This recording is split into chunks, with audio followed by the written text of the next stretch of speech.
बुबू shoes. आरू नुकतीच चालायला लागली होती. आरू, पुढे शिशी आहे, कडेवर बसतेस का?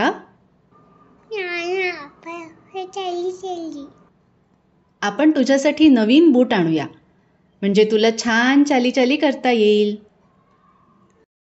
दुसऱ्या दिवशी आई बाबा आरूला घेऊन बुटांच्या दुकानात गेले. आरू बाबाच्या कडेवर बसून इकडे तिकडे बघत होती. दुकानदार काकांनी आरूच्या पायाचं माप घेतलं आणि 3-4 जोड आणून समोर ठेवले.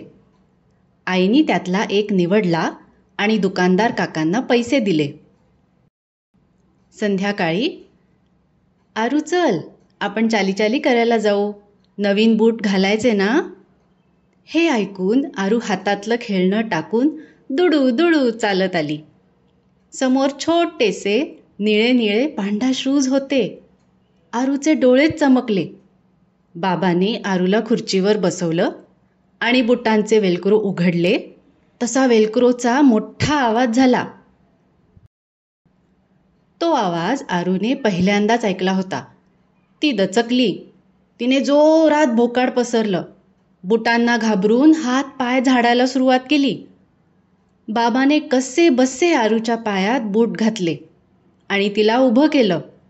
तिचा पाय पुढे पडला आणि बुटातून आवाज आला, पुई पुक पुई पुक. त्याबरोबर निळा दिवा पण लागला.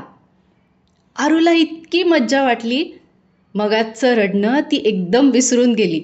घरभर फिरून आली. आजी आजोबांना नवीन बूट दाखवून म्हणाली, हे बघ, आरूचे बुबू पॅन्डा शूज.